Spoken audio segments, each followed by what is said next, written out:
Welcome to the Great Detectives of Old Time Radio. From Boise, Idaho, this is your host, Adam Graham. If you have a comment, email it to me, box13@greatdetectives.net. Follow us on Twitter at Radio Detectives and become one of our friends on Facebook, facebook.com/Radio Detectives. Today's episode is brought to you in part by the financial support of our listeners. You can support the show on a one-time basis, support.greatdetectives.net, or become one of our Patreon supporters and support us on a monthly ongoing basis at patreon.greatdetectives.net.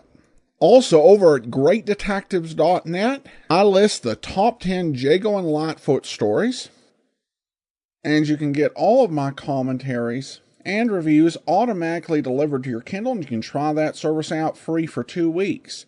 Well, now it's time for today's episode of Dragnet. The original air date, August the 28th of 1952, and this is The Big Test.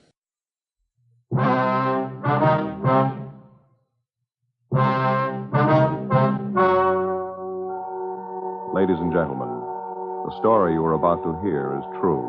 The names have been changed to protect the innocent.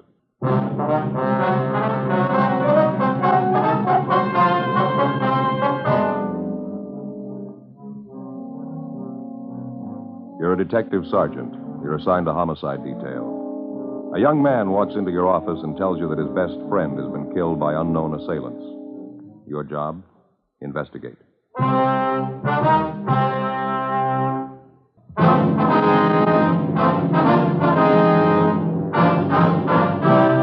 Dragnet, the documented drama of an actual crime. For the next 30 minutes, in cooperation with the Los Angeles Police Department, you will travel step by step on the side of the law through an actual case transcribed from official police files.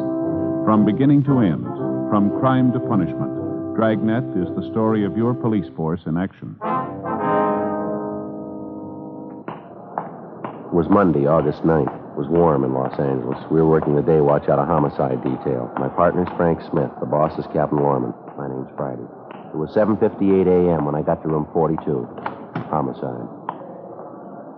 That you, Frank? Yeah, morning, Joe. Looks like it's going to be a scorcher today, doesn't it? Yeah, nice and clear. How'd the weekend go? Lousy. Why? What do you mean? Oh, Fay and me had a ruckus Saturday night. Oh, that's so? Yeah, it happens every time we have somebody over for dinner. Never fails. Yeah. She gets to yakking it up with the company. We never eat till 10:30. A miserable time for dinner. Yeah, it's pretty late at that. Saturday night, we had the Johnsons over. Going to play a little cards, have a little dinner. You know, relax. Mm-hmm. Wife fixed Swedish meatballs. They're on the stove. Everything's dandy. She gets to talking. We finally sit down to eat. It's 10:15. Meatballs are burned. Yeah. By that time, we're all so hungry we lost our appetite. It was real embarrassing, Joe.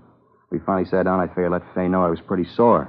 But I didn't want to come right out and tell her in front of the Johnsons, you know. Yeah, I understand. So I picked up one of the meatballs that was burned, said she'd invented something new. Everybody else used chlorophyll for their teeth, but we had built-in charcoal. Yeah, what'd she say? Nothing. It's just a look. Hasn't said a word to me since. Sends the kids with messages for me. It's pretty miserable. She'll probably be over it when you get home tonight. Pardon me. Yes, sir? Is the homicide department where you report a murder? Yes, sir, that's right. You the fellas I talked to about a murder? Yes, sir. Come on in. Sit down. Take that chair over there. Thought I'd never make it. Are you all right? Yeah, now that I'm here, it's all right. Your face is pretty badly cut there. Those bruises, scratches on your throat. You sure you're all right now? Yeah, I'm all right. I never thought I'd get here. Times I was ready to quit, but then I'd think of Kevin, what they did to him, and I had to keep walking. I had to. For Kevin, I had to. Well, everything's all right now. You can tell us about it. I don't know where to start. What's your name, young fella? Bruce Hamilton. All right, Bruce. I'm Joe Friday. This is my partner, Frank Smith. Hello, Bruce. Oh. Well, we know that you must have been through a terrible ordeal, but you can tell us about it. It's all right. What day is today? It's Monday the 9th. Monday. Then it was Saturday night. Just 2 days. Seems like 10 years. We just finished dinner, sitting around the fire having coffee, trying to figure out whose turn it was to do the dishes. Then we heard them. You heard them? Who's that? Horsemen. Lots of them. They rode right into the camp. One of them yelled something, and they all stopped. Stood there looking at us. We didn't know what to do, who they were. We just stood there. Then this big guy, I guess he was the leader, said something to us in Spanish. We couldn't understand him. All right, go ahead. You see, Kevin and I go to school together. Summer vacation, we decided to go down to Mexico and do a little prospecting. That's the reason we were there. Mm-hmm. Go on. We just stood there and looked at him. Big guy said something else, and then they all laughed. Then he got off his horse and came over to Kevin and me. He was a big man. When we tried to tell him that we didn't know what he was saying, he laughed and turned to the other men, and they laughed, too. Big guy said something else to him, and they all got off their horses and started to go through our things. Kevin told them not to and started to walk over to him to stop him. The leader hit Kevin and knocked him down. The men laughed at him, and Kevin got up and ran toward one of them. Kevin started to hit him. I broke away from the one that was holding me and ran to help Kevin. The big guy grabbed me and hit me in the face, knocked me down, started to kick me. I heard a shot. When I looked where Kevin was, he was all doubled up, holding his stomach. He hollered at me to help him. Then the guy shot him again. He fell down, didn't move. They all laughed, thought it was a big joke. I got up, one of them shot at me. I started running. I ran as fast as I could. He kept shooting. Thought sure they'd hit me, and I kind of waited for it. Then I ran through some bushes, and I fell into this gully. Mm-hmm. And at the bottom, I just lay there and didn't move, almost afraid to breathe. Guess they thought they'd kill me. I see. What happened then? I waited until I couldn't hear them anymore, and then I crawled up out of the gully to see if they were gone. I wanted to help Kevin. I didn't see anybody, so I walked over to where he was. He was laying on his face. You got no idea how I felt when I turned him over. Mm-hmm. All right, we understand. Go ahead. I knew right away he was dead. It shot him in the stomach and in the chest. Shirt was all stained. There was nothing I could do for him. Nothing anybody could do. I looked at him for a long time. I guess I cried. It was terrible. Kevin was dead, and there's nothing I could do for him. I see. What'd you do then? I buried Kevin. I looked for something to dig the grave with, but they'd taken everything, even the shovels, everything. I found a place under a tree and dug a grave with my hands. Then I went back and got Kevin. Laid him in the grave I dug and covered him up. Said a prayer for him. I did the best I could for him. Best I could. All right, son. Take it easy. Frank, let's get him some water. I'll take him down to the interrogation room, all right? All right. Bruce, maybe you'd like to go down the hall to another room. It's a little more quiet down there, huh? Yeah. Sorry. Crying like a kid. I guess you think it's silly, but I can't help it. Oh, it's all right, Bruce. We know how you feel. Nobody gets too old to cry. Go ahead. No, it's down this way. Okay. I'm so tired. I'm glad to get this over with. Sure. Right, here we are. Go ahead, Bruce. Want to sit down? Thanks. Here's a glass of water, Bruce. Thanks.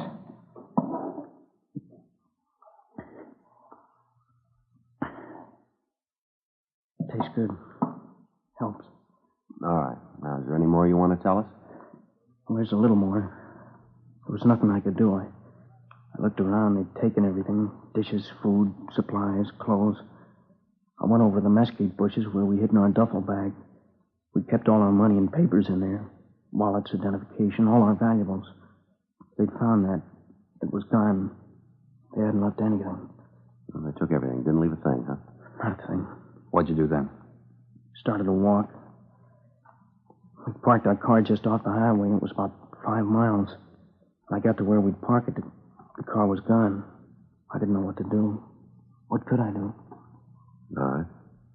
I started to walk to Ensenada to tell the police. Then I began to think that the bandits had taken my wallet. I didn't have any identification, no way to prove who I was. Couldn't even speak the language. Got scared that they might not believe me. Now, you walked all the way from Ensenada to the American border, is that it? That's right. I walked all Saturday night, and Sunday morning I found an old adobe house, and I crawled through a window and slept. I don't know how long I was asleep, but it was dark when I woke up. I started to walk again. I walked all Sunday night, too. When I got to the border, I was afraid to go through the gate, so I went down by the riverbed and found a hole in the fence. I crawled through and went over the American side. When I got there, I felt better. Safe. I figured that I'd go up to the first policeman I saw and tell him what happened. Did you notify the authorities down in San Diego? No, I got to the police station, but I didn't go in. I didn't tell them. Why not? Like I said, I didn't have any way to prove who I was. I had no money. My wallet was gone. My clothes were all torn. Face was all cut. I thought it'd be better if I could get to Kevin's mother. If I could see her and talk to her, she'd know what to do. I hitched a ride. I wanted to go to San Francisco. Truck driver brought me this far. While we were driving, I thought more and more about what I'd say to Kevin's mother, how I'd tell her he was dead. Then I knew I couldn't do it. But I had to tell somebody. That's why I came to see you. Now, Bruce, we're going to have to go back down to Mexico. You'll be able to show us where the body is, won't you? Well, if I have to go, I guess I can. But I can tell you exactly where it was. I can give you a map, tell you right where he's buried. Do you want to give us that information now? Yeah. It was south of Ensenada, 40 miles down the new paved highway. South of Ensenada, 40 miles. You sure it was 40 miles? Yeah. While we were driving, Kevin and I kept trying to figure out how many kilometers to a mile. I kept watching the speedometer. It was just 40 miles when we turned off the paved highway onto a little dirt road. 40 miles? Yeah. There's a clump of trees near there in the gully. You can't miss it. I see. Can you give us the description of the car, the license number? Oh, I don't remember the license number, but the car was a 51 Ford sedan, dark blue. Car belonged to Kevin. I never paid any attention to the license. Mm-hmm. That's Kevin, Kevin, huh? Yeah. Well, we can check that through DMV. What was Kevin's full name and address? Kevin Allen Bradley. He lived at 6502 Washington Street, San Francisco. He lived with his mother, apartment on Nob Hill. Mm-hmm. Would you give us a description of Kevin? Well, he's about my size, generally. 5'10", 140 pounds, blue eyes. His hair's light, kind of blonde like mine, 22 years old. We looked a lot alike. Kids at school used to think we were brothers sometimes. I see. Joe, we better get a communication to the Mexican authorities, fill them in on the whole thing. Yeah. We're coming down. Yeah. Contact San Francisco and let them handle that end of the thing. Mm-hmm. Get a teletype off the DMV in Sacramento, get a license number on the car. We better contact the San Diego PD and get a hold of Al Gate and fill him in on the thing. Yeah, that's a good idea. I'll stay here with Bruce. You want to take care of that?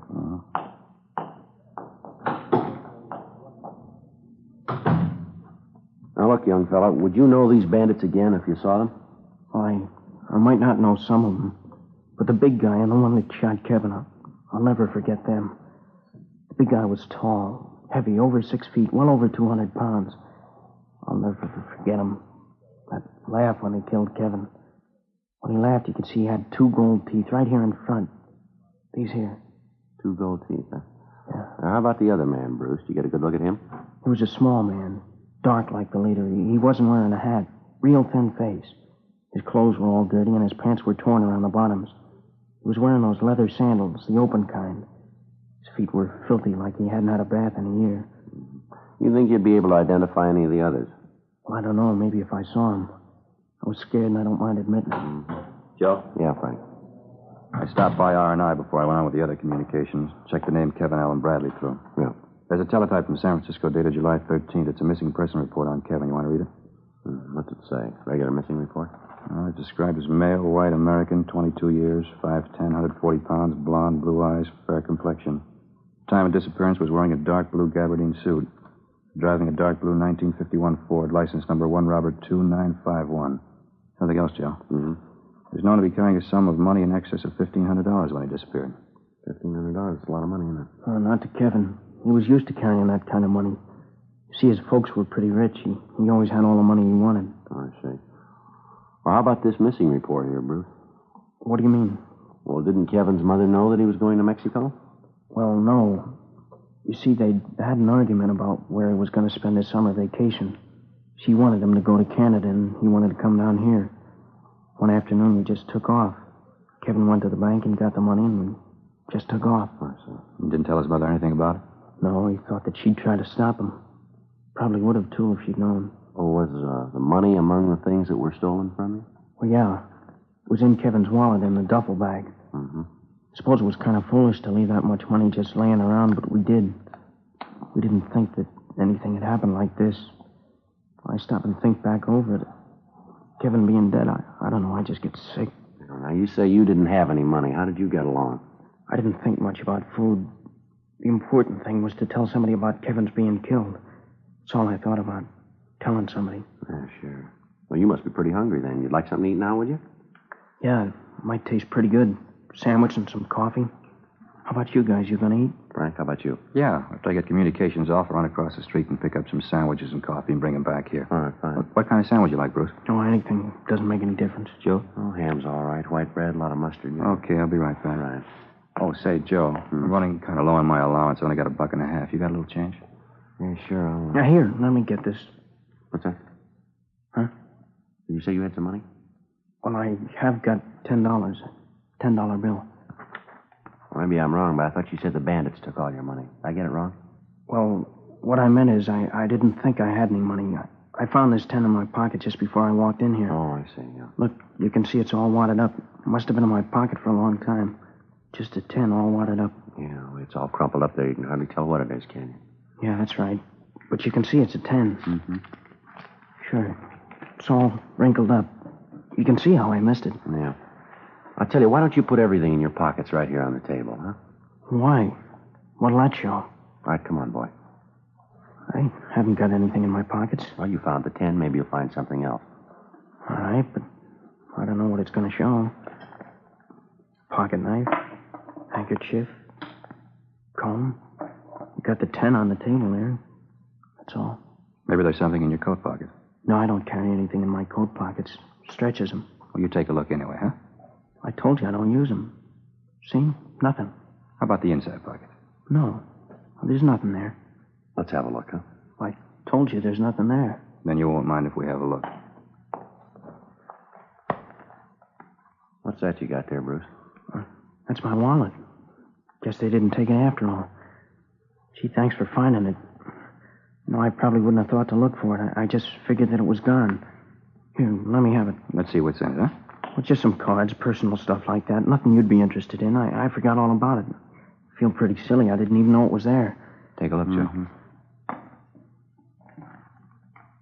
You say this is your wallet, is that right, Bruce? Yeah, it's mine. I told you it's mine. How about letting me have it, huh? There's quite a bit of money in here, Bruce. Huh? I don't know, just a glance here. Looks to be about $1,000, doesn't it? Well, just a minute. I think I can explain that. Now, there's another thing here I don't think you can explain. What's that? The name in the wallet, Kevin Bradley.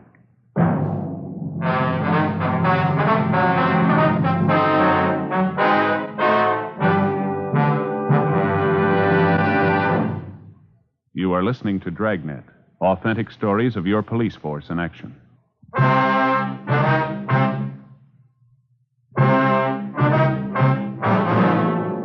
With the finding of Kevin Bradley's wallet, the case had taken a new turn. We continued to question Bruce Hamilton, but he insisted that he thought the wallet and the money had been taken by the bandits when they killed the Bradley boy. While I talked to him, Frank went down the hall and contacted the Mexican authorities and gave them the information. He gave them the description of Kevin Bradley and of Bruce Hamilton. They told him that to the best of their knowledge, there were no bandits operating in the vicinity, but they would dispatch a search party to go over the area. They said they would keep us advised of any developments that might arise. Frank also contacted the San Francisco Police Department and gave them the information. They said they'd take care of that end of the investigation. 11:47 a.m. Frank came back to the interrogation room, and we continued to question the Hamilton boy. I told you all I know. I don't know how the money got there. I was as surprised as you were. I don't understand it. You gotta believe me. Yeah, well, you're making it pretty tough to believe, Bruce. It's kind of hard to buy the fact that over $1,000 in Kevin's wallet turns up in your pocket and you don't know how it got there. But it's the truth.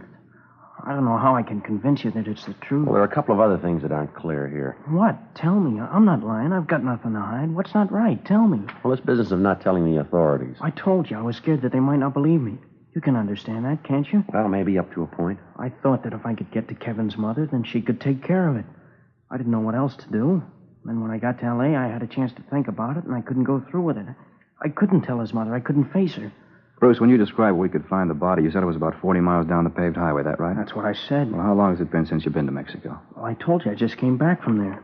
Don't you believe anything I've told you? Well, Joe and I just finished an investigation down in Mexico. Investigation took us about 70 miles south of Ensenada. We found the highway paved for only about 5 miles south. You say 40 miles. How do you explain the difference? Well, maybe I was wrong about the distance. Well, you're pretty sure when you first told us about it. Well, maybe I made a mistake. There's something else, Bruce. It's a little hazy here. I told you I want to help anything. How far south of Ensenada did you say you were? I said about 40 miles. Now I'm not sure. But you are sure that it was south of Ensenada. Well, yeah. And Kevin was killed on a Saturday night. That's right. And you started for the States right away. That's what I said. I started walking as soon as I found the car was gone. And you walked all the way to the border. Well, that's right. How'd you walk? What route did you take? I told you I stayed off the road. I was afraid of the bandits coming back. I walked along the roadside and then through the hills. I got off the roadside whenever I saw anybody coming. But you did walk all the way. Yeah, that's right. All the way from Ensenada to the border. And it took you how long? Oh, Saturday night and Sunday night. I got a ride in San Diego in the morning. What time do you figure that you started for the border? Maybe 11:30, midnight. I don't know for sure. And you stopped at dawn? Well, yeah, I stopped and slept. Then I woke up and I started to walk. And you're asking us to believe that you walked over 100 miles in less than 14 hours. Is that right? Yeah. Through country like that? What do you think? That I'm making the whole thing up? Look at my face, my back. Here, look. Does this look like my imagination? You could have gotten these in a fight with Kevin. Maybe he didn't want you to take the money. You keep talking about the money. I try to tell you I don't know how the money got in my pocket. I don't know anything about it. You think I killed Kevin, is that right? Yeah, it looks that way, doesn't it? But he was my best friend. I had no reason to kill him. He was my friend. Now, look, son, we better get this thing straight for you. You've opened up a can of beans here. You waltz in here and give us a cock and bull story about this killing. Parts of your story we can't buy. Why are you trying to sell it to us? You lied about the road. You lied about the money. The story about how you walked doesn't ring true. You want to know what I really think, Bruce? I think the whole thing's a lie, from start to finish, a lie. Now, let's come off it. Who killed Kevin Bradley? I don't know. I don't know. Now, get this straight, Bruce. Did you kill him? Huh? Did you kill Kevin Bradley? Is that the reason for this story? No, I didn't. Well, somebody did. Can you tell us who? You're getting me all mixed up. You're the one that's getting it mixed up, Bruce. We just want to know who killed Kevin Bradley. We think maybe it was you. Looks like it might have been. No, it couldn't be. Leave me alone. I didn't do it. Why couldn't you have done it? Looks like you did. Because Kevin Bradley isn't dead. What's that? He was never killed. I'm Kevin Bradley.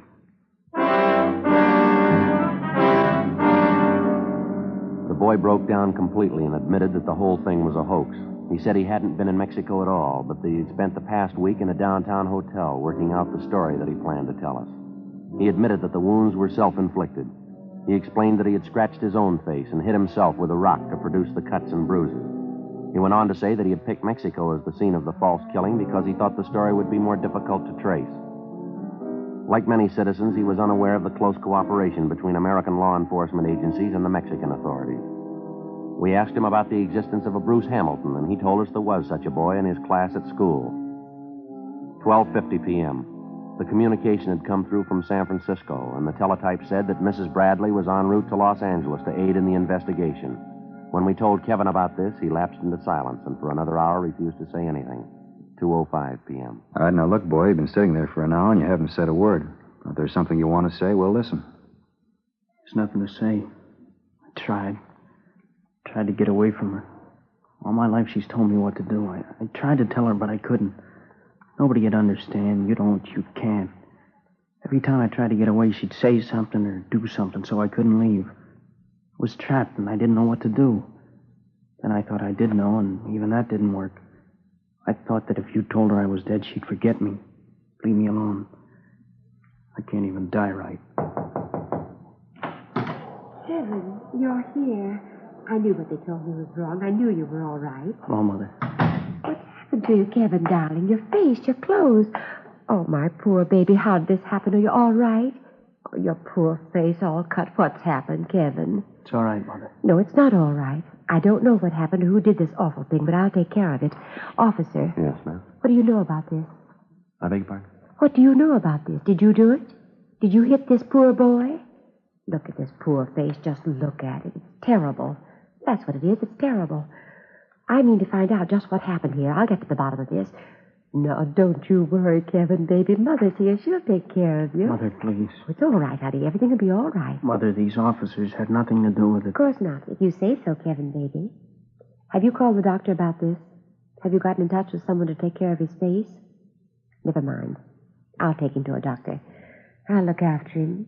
Poor baby. Mother will look after him. Mother, please don't. Now, Kevin, you know that Mother knows what's best. Mother will take care of it. Stop it. Shut up. Kevin. I'm sick of it, tired of it. For 20 years, as long as I can remember, you've taken care of things. Did you ever think I might want to take care of a few things myself? Have you ever thought that I wasn't a kid anymore? I'm an adult. Like it says on the missing report, male, white American, 22 years, an adult. All right, take it easy, son. No, I've tried to say this before, and I've never had the nerve. I've got it now, and I'm going to finish. I'm tired of having you make all the arrangements for me. I'm going to have dates with girls that I want to go out with, not the ones you pick for me. I'm going to get a job and make my own way. I'm going to buy a car, and if I smash it up and me along with it, it's my business. I'll never forgive you for what you've done. You spent 20 years making me an outsider, always on the fringe. I couldn't do the things I wanted to, only the things you wanted me to do, only the things you thought best. I'm sick of having you make the decisions for me. From here on in, I'm going to make them myself. I tried to kill Kevin Bradley for no reason. You killed him a long time ago. Take a good look at me, Mother. Take a good look and see what you've done. I hate the sight of you. I hate everything about you. Now leave me alone and go away. All right, take it easy, boy. It's all right, officer. I understand.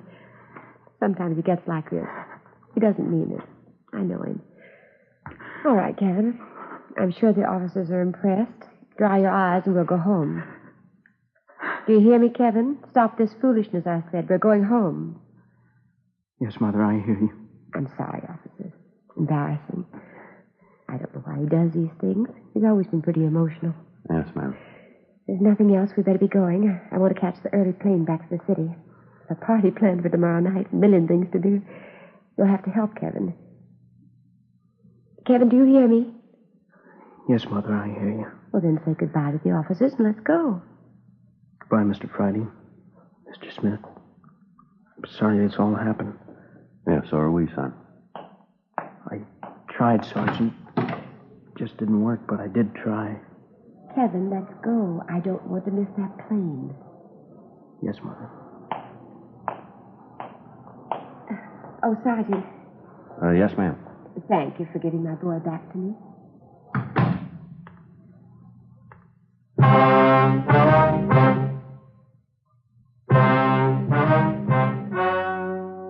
The story you have just heard was true. The names were changed to protect the innocent. On August 9th, the matter was taken before the city attorney for a decision. In a moment, the results of that decision.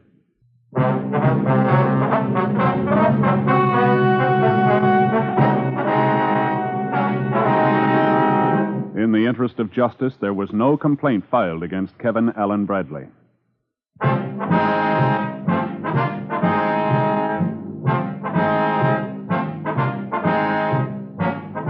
You have just heard Dragnet, a series of authentic cases from official files. Technical advice comes from the Office of Chief of Police W.H. Parker, Los Angeles Police Department.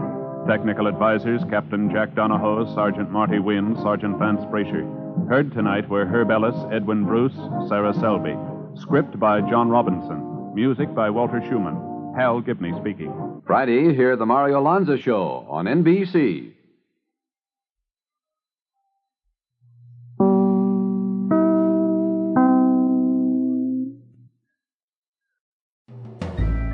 This is Andrea J. Graham, author of the Web Surfer series. Oh, and a Madam's Wife. You're listening to the Great Detectives of Old Time Radio.